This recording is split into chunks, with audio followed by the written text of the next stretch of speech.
السلام عليكم ورحمة الله وبركاته.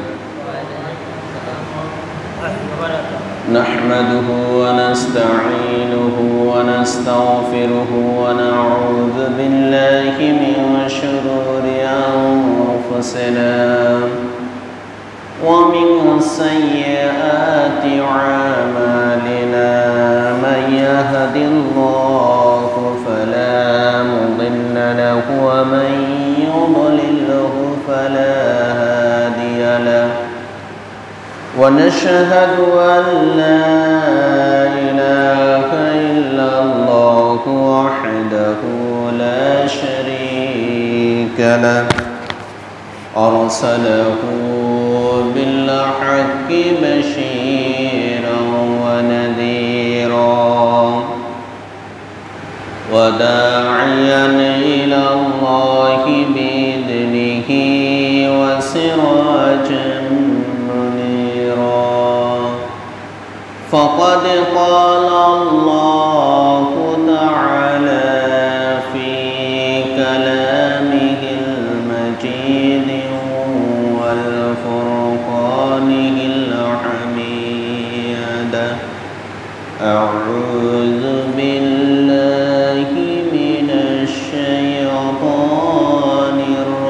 الرجيم. بسم الله الرحمن الرحيم. إن الله وملائكته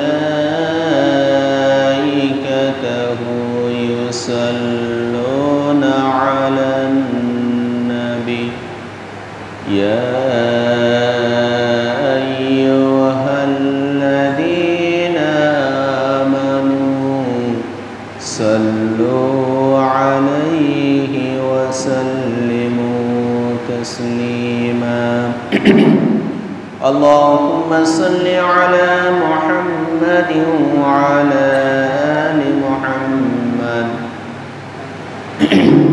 كما صليت على إبراهيم وعلى آل إبراهيم إنك حميد مجيد. اللهم بارك على محمد وعلى آل محمد كما باركت على إبراهيم وعلى آل إبراهيم إنك حميد مجيد. بلغ العلا بكماله كشف الدجى بجماله حسنت جميع خصاله صلوا عليه وآله. بلغ العلا بكماله كشف الدجى بجماله حسنت جميع خصاله صلوا عليه وآله. سلموا يا قربا صلوا على صدر الأمين مصطفى ما جاء إلا رحمة للعالمين.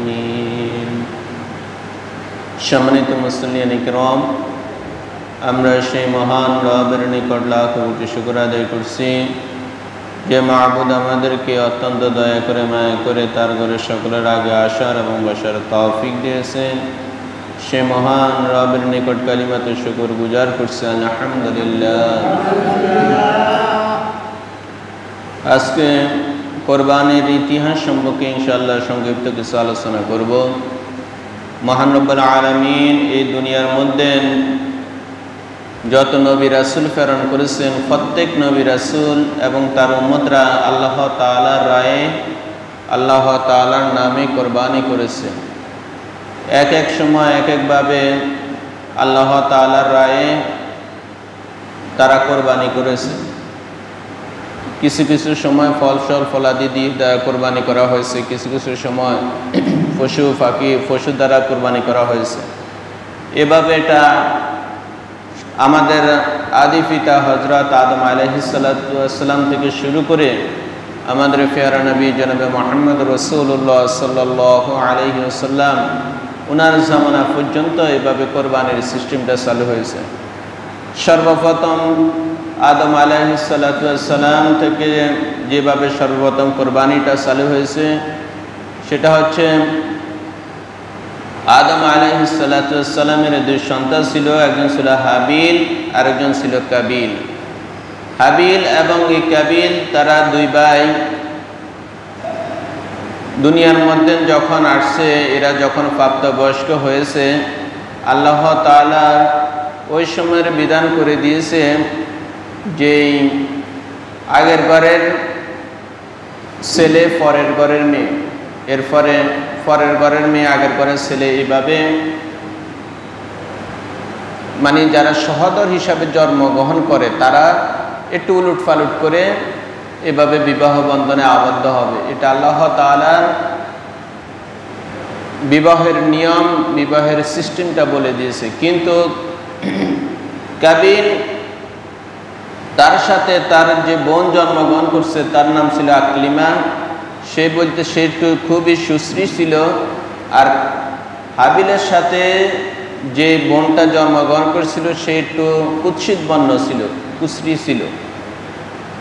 এখন নিয়ম অনুযায়ী হাবিল কাবিলের বোনকে, মানে তার সহোদর বোন যেই, তাকে বিবাহ করবে, আর কাবিল হাবিলের বোন যে তাকে বিবাহ করবে।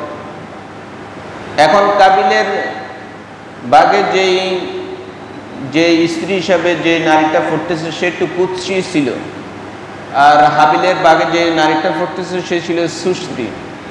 এখন কাবিল এটা কোনো অবস্থাতে মেনে নেয় না, সে বলতেছে না, আমার সাথে যেই সহোদর বোন জন্মগ্রহণ করেছে আমি তাকেই বিবাহ করব। তখন সে আল্লাহ তাআলার আদেশ লঙ্ঘন করে সে তার ভাইকে হত্যা করার জন্য নিজের হাতকে প্রসারিত করেছে। তখন তার ভাই বলছে, ভাই আপনি যদি না আমাকে অন্যায়ভাবে হত্যা করেন, আমি কিন্তু আমার হাতকে অন্যায়ভাবে কখনো আপনার প্রতি অগ্রসর করব না। এরপরে তারা দুইজনে যখন এই সমস্ত বিষয় নিয়ে জর্গা করতেছে, জর্গার এক পর্যায়ে তখন আল্লাহ তাআলা তাদের মাঝে সর্বপ্রথম কোরবানির নিয়মটা বলে দিয়েছে যে তোমরা আল্লাহ তাআলার রায়ে কোরবানি করো, আল্লাহ তাআলা যার কোরবানিটা কবুল করবে সেই আল্লাহ তাআলার বিধানের আলোকে বিবাহ করবে। তখন হাবিল সে বিভিন্ন পশু এগুলো ছড়াইতো এবং পশু পাখি এগুলো সে যখন লালন পালন করত, সেই কোরবানি করার জন্য একটা দুম্বা নিয়ে গেছে, পাহাড়ের চূড়া একটা দুম্বা নিয়ে গেছে। আর কাবিল ছিল সে শস্য এবং বিভিন্ন ধরনের ক্ষেত খামারে কাজ করতো, তার কাছে যে সমস্ত জিনিস ছিল সেগুলো নিয়ে সে কি করছে, ওই পাহাড়ের চূড়া উঠছে। তখন তারা যখন এগুলা রাখি তারা নেমে আসছে, আল্লাহ তাআলার নিকট দোয়া করছে যে আল্লাহ তাআলা যাতে তাদের কোরবানিটা কবুল করে। তখন তাদের দুইজনের মধ্য থেকে আল্লাহ তাআলা হযরত হাবিল যেই পশুটা কোরবানি করার জন্য আল্লাহ তাআলার রায়ে উৎসর্গ করেছে, যে পানিটা রাখছে সেই পানিটা আল্লাহ তাআলা কবুল করে ভস্ম করে নিয়ে গেছে। আর কাবিল যে সমস্ত জিনিসগুলো দিয়েছে সেগুলাও ঠিক ওইভাবে পড়ে রয়েছে। তখন কাবিল উত্তেজিত হয়ে তার ভাইকে হত্যা করার জন্য নিজের হাতকে যখন প্রসারিত করেছে, তখন হাবিল বলছে, ভাই তুমি আমাকে হত্যা করার জন্য তোমার হাতকে প্রসারিত করতেছ, কিন্তু আমি তোমাকে কখনো হত্যা করব না, আমি আল্লাহ তাআলাকে ভয় করতেছি, বিশ্ব প্রতিপালক সে মহান রবকে আমি ভয় করি। তখন কাবিল তার ভাইকে শেষ পর্যন্ত হত্যা করে ছাড়ল। এটা ছিল পৃথিবীর মধ্যে সর্বপ্রথম হত্যাকাণ্ড। এই ঘটনার সংক্ষেপে ঘটনাটা বললাম। এই ঘটনার থেকে আমরা কি শিখলাম? এই ঘটনার দ্বারা আমরা এই জিনিসটা শিখতে পারছি, সেটা হচ্ছে যে আল্লাহ তাআলা সর্বপ্রথম কোরবানির যে রসমটা চালু করছেন হাবিল এবং কাবিলের মধ্যে, সেটা সংগঠিত হয়েছে। এরপরে পর্যায়ক্রমে যত নবী রাসূল আসছে তাদের প্রত্যেকের উপরেই এভাবে কোরবানি করার বিধান আল্লাহ তাআলা জারি করেছেন। তারা প্রত্যেকেই কোরবানি করেছে বিভিন্ন পর্যায়ে বিভিন্নভাবে। আল্লাহ তাআলা যখন যাকে যেভাবে হুকুম দিয়েছে সে ঠিক সেইভাবে সে কোরবানি করেছে। আমাদের উম্মতে মুহাম্মাদির যে কোরবানির যে রসমটা, কোরবানির যে সিস্টেমটা, এটা চালু হয়েছে আমাদের জাতির পিতা হযরত ইব্রাহিম আলাইহিস সালাতু ওয়াস সালাম ওনার মাধ্যমে। হযরত ইব্রাহিম আলাইহিস সালাতু ওয়াস সালামকে আল্লাহ তাআলা অনেক পরীক্ষা করেছেন। যত ধরনের পরীক্ষাগুলো করছেন সব পরীক্ষায় হযরত ইব্রাহিম আলাইহিস সালাতু ওয়াস সালাম উত্তীর্ণ হয়েছেন। এবং ইব্রাহিম আলাইহিস সালাতু ওয়াস সালাম পরীক্ষা উত্তীর্ণ হওয়ার পরে আল্লাহ তাআলার খলিল হিসাবে, বন্ধু হিসাবে তিনি পরিগণিত হয়েছেন। ইব্রাহিম আলাইহিস সালাতু ওয়াস সালামকে আল্লাহ তাআলা তার সবচেয়ে প্যারা এবং প্রিয় বস্তুটি কোরবানি করার জন্য ইব্রাহিম আলাইহিস সালাতু ওয়াস সালামকে আদেশ করেছে। তাও সেটা স্বপ্নের মধ্যে, মানে উনি খাবে দেখলেন আল্লাহ তাআলা তাকে আদেশ করতেছে, ইব্রাহিম তুমি তোমার প্রিয় বস্তুটা আল্লাহ তাআলার রায়ে উৎসর্গ করো। তখন ইব্রাহিম আলাইহিস সালাতু ওয়াস সালাম উনি চিন্তা করে দেখলো আমার সবচেয়ে প্রিয় ব্যক্তি হচ্ছে, প্রিয় বস্তু হচ্ছে আমার আদরের সন্তান হযরত ইসমাঈল আলাইহিস সালাতু ওয়াস সালাম। ইসমাঈল আলাইহিস সালাতু ওয়াস সালাম আল্লাহ তাআলা বিবি হাজরার ঘরে এই পুত্র সন্তান দান করেছেন ৮৬ বছর বয়সে। বৃদ্ধ বয়সে, এত বছর ওনার কোনো সন্তান ছিল না, বৃদ্ধ এই বয়সে আল্লাহ তাআলা ওনাকে সন্তান দান করছেন। যাদের সন্তান নাই তারাই এই জিনিসটা মালুম করতে পারে। দীর্ঘ সময়ের পরে যদি একটা সন্তান তাদের ঘরে আসে, এই সন্তানের প্রতি কত মায়া মহব্বত থাকে সেটা অনুমান করার মতন নয়। এখন আল্লাহ তাআলা একে একে হযরত ইব্রাহিম আলাইহিস সালাতু ওয়াস সালামকে স্বপ্নে দেখাইছে, হে ইব্রাহিম তুমি তোমার প্রিয় বস্তুটা আল্লাহ তাআলার রায়ে উৎসর্গ করো। ইব্রাহিম আলাইহিস সালাতু ওয়াস সালাম চিন্তা করছেন আমার শখের, আমার আদরের, আমার সবচেয়ে প্রিয় যে জিনিসটা সেটা হচ্ছে আমার এই সন্তান। ইব্রাহিম আলাইহিস সালাতু ওয়াস সালাম যখন সন্তান ছিল না, এই একটা সন্তান মাত্র আল্লাহ তাআলা দান করছে, তখন তিনি আল্লাহ তাআলার নিকট দোয়া করছে, আল্লাহ রব্বি হাবলি মিনাস সালিহিন, আল্লাহ তুমি আমাকে একটা নেককার সন্তান দান করো, তুমি আমাকে একটা নেককার সন্তান দান করো। এখান থেকে একটা জিনিস আমরা শিখতে হবে যে ইব্রাহিম আলাইহিস সালাতু ওয়াস সালাম যেভাবে আল্লাহ তাআলার দরবারে নেক সন্তানের জন্য দোয়া করছে, আমরাও ঠিক এইভাবে নেক সন্তানের জন্য দোয়া করব। কারণ সন্তান হলে শুধু চলবে না, সন্তান নেককার হইতে হবে। যদি সন্তান বদকার হয়, আপনার সন্তান যদি মানুষ খুন করে, জুয়া খেলে, এরপরে মদ খায়, জেনার কাজে লিপ্ত হয়, বিভিন্ন চুরি ডাকাতির খারাপ কাজে, অবৈধ কাজে লিপ্ত হয়, তাহলে আপনি মনে মনে কি ধারণা করবেন? আপনি তখন আর ধারণাটা এটা আসবে, আমার এই সন্তানটা না হলেও চলতো, আল্লাহ তাআলা আমাকে সন্তান না দিলেও চলতো। কারণ তার চরিত্র, তার আমল আখলাকে আপনি সন্তুষ্ট নন, তার ভিতরে এমন খারাপ বদ চরিত্র রয়েছে যেটা আপনার মান সম্মান সব কিছু সে নষ্ট করতেছে। তখন আপনি মনে মনে বলবেন, আল্লাহ আমাকে সন্তানটা তুমি না দিলেও চলতো। এই জন্য যখন আল্লাহ তাআলার নিকট সন্তান চাইতে হবে, নেককার সন্তান চাইতে হবে, যেটা আমাদের জাতির পিতা হযরত ইব্রাহিম আলাইহিস সালাতু ওয়াস সালাম শিক্ষা দিয়েছেন। তিনি বলেছেন, আল্লাহ তাআলার নিকট দোয়া করছে, রব্বি হাবলি মিনাস সালিহিন, আল্লাহ তুমি আমাকে একটা নেককার সন্তান দান করো। ৮৬ বছর বয়সে আল্লাহ তাআলা এবার ইব্রাহিম আলাইহিস সালাতু ওয়াস সালামকে বলতেছে, ফাবাশশারনাহু বিগুলামিন হালিম, ও ইব্রাহিম, আমি তোমাকে এক সহনশীল ধৈর্যশীল এক পুত্রের সুসংবাদ দিতেছি। খুবই ধৈর্যশীল এমন এক সন্তান তোমার আসবে, আমি অচিরে তোমাকে সন্তান দান করব। এই বৃদ্ধ বয়সে আল্লাহ তাআলা হযরত ইব্রাহিম আলাইহিস সালাতু ওয়াস সালামকে সন্তান দান করলেন। দান করার পরে যখন সিরিয়া থেকে হযরত ইব্রাহিম আলাইহিস সালাতু ওয়াস সালাম আল্লাহ তাআলার আদেশে মক্কার মধ্যে চলে আসছে।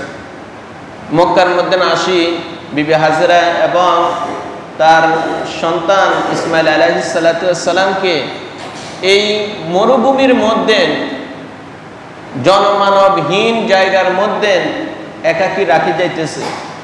আল্লাহ তাআলা আবার আদেশ দিয়েছে, ইব্রাহিম তুমি এখান থেকে আবার সিরিয়ার উদ্দেশ্যে রওনা হও, সিরিয়ার দিকে চলে যাও। ইব্রাহিম আলাইহিস সালাতু ওয়াস সালাম যখন তার এই পুত্র আদরের এই সন্তানটাকে এই মরুভূমির মধ্যে একা রেখে, ওই সন্তান আর স্ত্রীকে একা রেখে যখন এখান থেকে চলে যাইতেছে, তখন বিবি হাজেরা পিছন থেকে ডাক দিয়ে বলতেছেন, ইব্রাহিম তুমি কি নিজের ইচ্ছায় এখানে আমাদেরকে রাখে যাইতেছ, নাকি আমাদের রবের ইচ্ছা? কার ইচ্ছা তুমি আমাদেরকে এখানে রাখে যাইতেছ? তখন ইব্রাহিম আলাইহিস সালাতু ওয়াস সালাম হাত উপরের দিকে ইশারা করে তিনি সিরিয়ার উদ্দেশ্যে রওনা দিলেন। এর দ্বারা বোঝা যাইতেছে, হাজেরাকে বুঝেছে এটাই যে আল্লাহ তাআলার হুকুমে আমি এখান থেকে আবার প্রস্থান করতেছি, আল্লাহ তাআলার ইচ্ছাই আমি তোমাদেরকে এখানে রাখি যাইতেছি। বিবি হাজেরা এই সন্তানটাকে এখানে যখন মরুভূমির মধ্যে রাখি, উনি পানির সন্তানের জন্য বিভিন্ন জায়গার মধ্যে ছুটাছুটি করতেছে এই সন্তানকে পানি পান করানোর জন্য। মরুভূমির মধ্যে একবার এই প্রান্তরে গেলে যখন বালুর দিকে তাকায়, মনে হয় বালুগুলা যখন সূর্যের আলোতে চিকচিক করে মনে হয় পানি দেখা যাইতেছে। মহিলা মানুষ একবার এই সাফা পাহাড়ে আবার মারোয়া পাহাড়ে উঠলে দেখা যাইতেছে সাফা পাহাড়ের ওই বালুগুলো মনে হয় পানির মতো। এখান থেকে দৌড়ায় আবার সাফা থেকে মারোয়া থেকে সাফা, এইভাবে এক একে 7 বার দৌড়াইছে, কোনো পানির সন্ধান পায় না।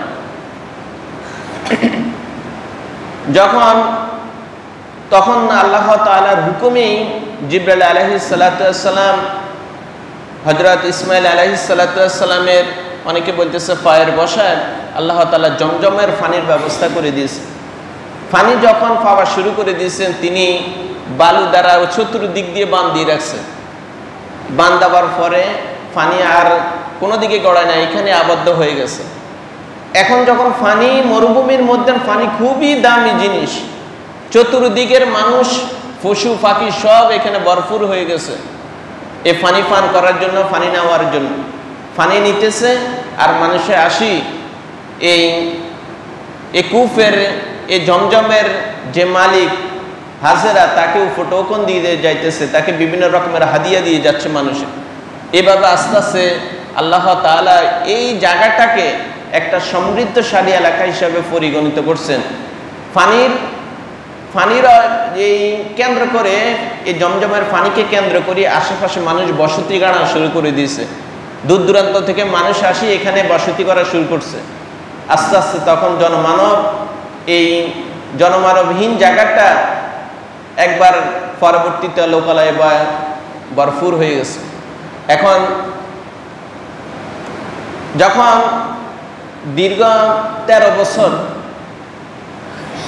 হযরত ইব্রাহিম আলাইহিস সালাতু ওয়াস সালাম তার সন্তান ইসমাইল আলাইহিস সালাতু ওয়াস সালামকে রাখি এই সিরিয়ার মধ্যে ছিল, সেখান থেকে আল্লাহ তাআলা আবার আদেশ করছে যে ইব্রাহিম তুমি মক্কার মধ্যে আবার চলে আসো। মক্কার মধ্যে আসার পর নিজের এই 13 বছর বয়স হয়েছে ইসমাইল আলাইহিস সালাতু ওয়াস সালামের বয়স। 13 বছরের পুত্র সন্তান মানে বাবার সাথে চলাফেরা করার মতন উপযুক্ত হয়েছে। এখন এই সন্তানটাকে আল্লাহ তাআলা খাবে দেখাইছে, হে ইব্রাহিম তোমার পুত্র সন্তানটাকে তুমি কোরবান করো। দীর্ঘদিন পরে আসছে, যারা বিদেশে থাকে তারা যদি দেশে আসে সন্তানের প্রতি কেমন মায়া সেটা তারাই অনুভব করতে পারে। এখন এতদিন পরে আসার পরেও আল্লাহ তাআলা তাকে যখন এই স্বপ্নটা দেখাইলেন আল্লাহ তাআলার হুকুম পালন করার জন্য তিনি বিন্দু পরিমাণও পিছপা হননি। সেই ঘটনাটা আল্লাহ তাআলা সূরা সফফাতের মধ্যে স্পষ্টভাবে বর্ণনা করে দিয়েছে। তখন ইব্রাহিম আলাইহিস সালাতু ওয়াস সালাম, কারণ সন্তান তো দেখছে 12-13 বছর বয়স হয়েছে, সন্তানের সাথে আবার পরামর্শ করতেছে, বাবা আমি স্বপ্নে দেখছি আমি তোমাকে আল্লাহ তাআলার রায় কোরবানি করতেছি, তোমার অভিমত কি, তোমার রায় কি? ইসমাইল আলাইহিস সালাতু ওয়াস সালাম বলতেছে, বাবা আল্লাহ তাআলার পক্ষ থেকে আপনি যেটা আদিষ্ট হয়েছেন আপনি সেই আদেশ পালন করেন, অচিরেই আপনি আমাকে সবরকারীদের সাথে পাইবেন। বাপ বেটা দুজন রাজি হয়ে গেছে।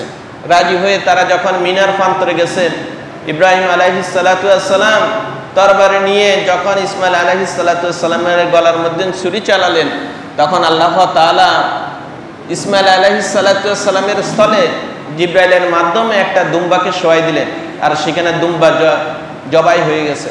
ইব্রাহিম আলাইহিস সালাতু ওয়াস সালাম চোখ মেলি দেখতেছে তার স্থলে, ইসমাইলের স্থলে একটা পশু কোরবানি হয়ে গেছে।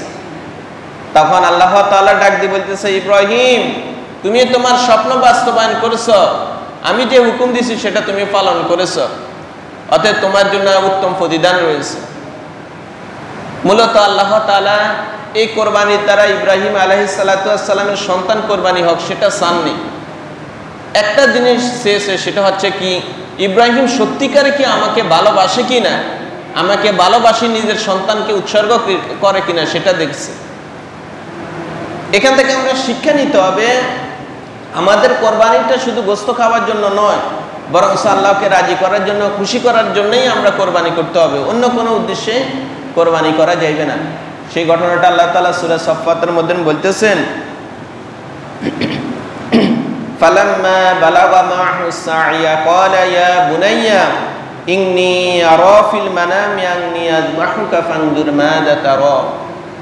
অতঃপর যখন ইসমাইল আলাইহিস সালাতু ওয়াস সালামের বয়স 12-13 বছরে বয়সে উপনীত হয়েছে, তখন ইব্রাহিম আলাইহিস সালাম বলতেছে, ক্বালা ইয়া বুনাইয়া, হে আমার আদরের সন্তান, ইন্নী আরা ফিল মানামি, নিশ্চয়ই আমি স্বপ্নে দেখতেছি, আন্নী আযবাহুকা ফানজুর মাযা তারা, আমি তোমাকে জবাই করতেছি, আল্লাহ তাআলার রায়ে উৎসর্গ করতেছি। ফানজুর মাযা তারা, এই ব্যাপারে তোমার অভিমত কি, তোমার রায় কি? যখন এই কথাটা বলছে, এবার সন্তান উত্তর দিতেছে, ক্বালা ইয়া আবাতি ফাআল, ও আমার আব্বা, মা ক্বালা ইয়া আবাতি ফাআল মা তু'মার, আপনি যে ব্যাপারে আদিষ্ট হয়েছে আপনি সেটা পালন করেন। সাতাজিদুনি ইনশাআল্লাহু মিনাস সাবিরিন, অচিরেই আপনি আমাকে সবরকারীদের সাথে পাইবেন, যারা সবরকারী ছিল তাদের সঙ্গী হিসাবে আপনি আমাকে পাইবেন। আপনি আমাকে আল্লাহ তাআলার পক্ষ থেকে যে আদিষ্ট হয়েছেন, যে হুকুমপ্রাপ্ত হয়েছেন, আপনি সেটা পালন করেন। তারা দুজন যখন রাজি হয়ে গেছেন, ফালাম্মা আসলামা ওয়া তাল্লাহু লিল জাবিন, বাপ বেটা দুজন যখন রাজি হয়ে গেছে, আত্মসমর্পণ করছে, তখন হযরত ইব্রাহিম আলাইহিস সালাতু ওয়াস সালাম ইসমাইলকে এইভাবে কাঁধ করে শোয়ালেন। তখন আল্লাহ তাআলা কি বলতেছেন, ওয়ানাদাইনাহু ইয়া ইব্রাহিম, হে ইব্রাহিম, হে ইব্রাহিম, কদ সাদ্দাকতার রুইয়া, তুমি তোমার সত্য স্বপ্ন বাস্তবায়ন করেছো, তুমি যেটা স্বপ্নে দেখছো সেটা বাস্তবায়ন করেছো। ইন্না কাযালিকা নাজিল মুহসিনিন, যারা নেককার তাদেরকে আমি এইভাবে প্রতিদান দিয়ে থাকি। আমি মূলত তোমার সন্তানটাকে কোরবানি হোক সেটা চাইনি, আমি চাইছি তুমি আমার হুকুম পালন করো কিনা, আর সেটা তুমি পালন করছো, অতএব আমি তোমাকে উত্তম প্রতিদান দিতেছি। যারা নেককার তাদেরকে আমি এইভাবে পুরস্কার দিয়ে থাকি। ইন্না হাযা লাহুল বালাগুল মুবিন, মূলত এটা ছিল হযরত ইব্রাহিম আলাইহিস সালাতু ওয়াস সালামের জন্য সুস্পষ্ট একটা পরীক্ষা, আর ওই পরীক্ষা হযরত ইব্রাহিম আলাইহিস সালাতু ওয়াস সালাম পাস করছে। ওয়া ফাদাইনাহু বিযিবহিন আযীম, আর এটা ইব্রাহিম আলাইহিস সালাম, ইসমাইল আলাইহিস সালাতু ওয়াস সালামের স্থলে আল্লাহ তাআলা আরেকটা প্রাণী yani জিবরাইল আলাইহিস সালাতু ওয়াস সালামের মাধ্যমে দিয়েছেন, আর সেটাই কোরবানি হয়ে গেছে। ওয়া তারাকনা আলাইহি ফিল আখিরিন, পরবর্তী জেনারেশনের জন্য আল্লাহ তাআলা একটা স্মরণীয় করে রাখছে। পরবর্তী যত মানুষ আসছে এটা স্মরণ করে রাখবে যে আল্লাহ তাআলা ইব্রাহিম এবং ইসমাইল আলাইহিস সালামের মাঝে যে হুকুম পালন করছে, তারা যেভাবে কোরবানি করছে তার একটা দৃষ্টান্ত, তার একটা নজির এখন পর্যন্ত মানুষ স্মরণ করে এবং স্মরণীয় হয়ে থাকবে। সালামুন আলা ইব্রাহিম, ইব্রাহিম আলাইহিস সালামের প্রতি শান্তি। কাযালিকা নাজিল মুহসিনিন, যারা নেককার আল্লাহ তাআলা তাদেরকে এভাবে পুরস্কার দিয়ে থাকেন। এরপরে আল্লাহ তাআলা যখন ইব্রাহিম আলাইহিস সালামের ওনার কাছ থেকে যখন এভাবে পরীক্ষা নিয়েছেন, পরীক্ষা নেওয়ার পরে ইব্রাহিম আলাইহিস সালাম যখন পরীক্ষা পাশ করছেন, এবার প্রাপ্ত ফলাফল হিসাবে, পুরস্কার হিসাবে আল্লাহ তাআলা ওনাকে বলতেছেন ওয়াবাশশারনাহু বিইসহাকা নাবিয়্যাম মিনাস সালিহিন, ইব্রাহিম তোমার এই সন্তানের সাথে আমি আরো একটা পুত্র সন্তানের সুসংবাদ দিতেছি, যার নাম হবে ইসহাক, আর সে নেককার নবীদের অন্তর্ভুক্ত হবে, নেককার নবী যারা তাদের অন্তর্ভুক্ত হবে। এভাবে এই আমাদের জাতির পিতা হযরত ইব্রাহিম আলাইহিস সালাম উনার এবং উনার সন্তানের মাধ্যমে আল্লাহ তাআলা যে কোরবানিটা সংগঠিত করেছেন সেটাই আজ পর্যন্ত এখনো জারি আছে। এটা আমাদের জন্য যারা সামর্থ্যবান তাদের জন্য আল্লাহ তাআলা ওয়াজিব করে দিয়েছেন, যারা সামর্থ্য রাখে কোরবানি করা। এভাবে কোরবানির ইতিহাস, আদি ইতিহাস এবং আমাদের জাতির পিতা ইব্রাহিম আলাইহিস সালাম আমাদের কাছে যেভাবে কোরবানির সিস্টেমটা আসছে সেই ইতিহাসটা সংক্ষেপে আপনাদের নিকট বর্ণনা করলাম। সম্মানিত মুসলিয়ান কিরাম, এখন যে মাস চলতেছে এটা হচ্ছে জিলকওয়াদা।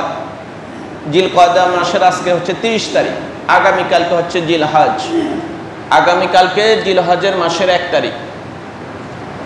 এই 10 দিনের ফজিলত মানে জিলহজ মাসের 1 তারিখ থেকে 10 তারিখ পর্যন্ত এই 10 দিনের ফজিলত অনেক বেশি। আল্লাহ রাসূল বলছেন অন্যান্য দিনের, অন্যান্য রাতের তুলনায় এই মাসের এই 10 দিনের ইবাদতের মূল্য আল্লাহ তাআলার নিকট অনেক বেশি, এবং এটা অন্যান্য ইবাদতের চেয়ে উত্তম ইবাদতের সময়। এই 10 দিন মানে আগামীকাল থেকে ঈদের দিন পর্যন্ত, আগামীকাল থেকে ঈদের দিন পর্যন্ত এই 10টা দিন অত্যন্ত গুরুত্বপূর্ণ। একটা হাদিসের মধ্যে আসছেন, কেউ যদি এই 10 দিন ঈদের দিন ব্যতীত মোট 9 দিন যদি রোজা রাখে, একটা রোজার বিনিময়ে আল্লাহ তাআলা তাকে 1 বছরের রোজা রাখার সওয়াব দান করবে। এবং যদি সে রাত্রে ইবাদত করে তাহলে কদর রাত্রিতে ইবাদত করলে যে সওয়াব ওই রকমের সওয়াব আল্লাহ তাআলা তার আমলনামায় দান করবে। সুবহানাল্লাহ। এই জন্য অত্যন্ত ফজিলতপূর্ণ। আমরা যারা পারি এই 10 দিনে আমাদের যে করণীয়, 1 নম্বর করণীয় হচ্ছে আমরা ঈদের আগের দিন পর্যন্ত মানে 9টা রোজা রাখার চেষ্টা করব। আমরা যারা পারি 9টা রোজা রাখবো। আর যদি শক্তি সামর্থ্য থাকে নিজের যত বেশি পারে রাত্র জাগি নফল ইবাদত করব।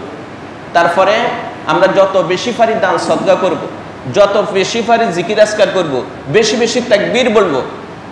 এই আমলগুলো আমরা এই 10 দিনে করতে হবে।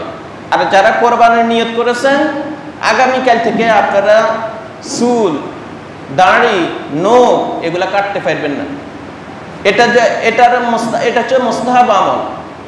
আপনি এর আল্লাহ রাসূল বলছে তোমরা যদি কোরবানি করো তাহলে জিলহজের 1ম তারিখ থেকে তোমরা এগুলা কর্তন করিও না।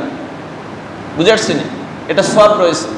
আপনি কোরবানির পরে যাই এগুলা কর্তন করবেন, এর আগে কর্তন করা ঠিক হবে না। তাহলে আমরা এই 10 দিনের 1 নম্বরে রোজা রাখবো, 2 নম্বরে রাত্রি যত বেশি পারি নফল ইবাদত করব, জিকির আজকার করব, তাকবীর বেশিরভাগ তাকবীর পড়ব। তারপরে আমরা এই তাকবীরের সাথে আমরা বিভিন্ন রকমের যে আমল রয়েছে যত বেশি পারি নফল আমল করার চেষ্টা করব, দান করব, মানুষদেরকে গরিব মিসকিনকে দান করার চেষ্টা করব। আমরা এই আমলগুলা করব। এই 10 দিন অত্যন্ত ফজিলতপূর্ণ। আমরা যারা পারি আমল করার চেষ্টা করব। বাড়ির মধ্যে মা বোনদেরকে বলে দিবেন, ওনারাও অনেক মা বোন আছেন তারা রোজা রাখার জন্য চেষ্টা করেন, তাদেরকে বললে আশা করি তারাও রাখবে। এই জন্য আমরা এই গুরুত্বপূর্ণ রাত্রিগুলা এবং এই গুরুত্বপূর্ণ দিনগুলা যাতে আমাদের কাছে অযথা না ছুটে যায়, আমরা কম বেশি যত পারি আমল করার চেষ্টা করব। আল্লাহ পাক আমাদের সকলকে উত্তমভাবে আমল করার তৌফিক দান করুন। আমিন। ওয়া মা তৌফিক ইল্লা বিল্লাহ।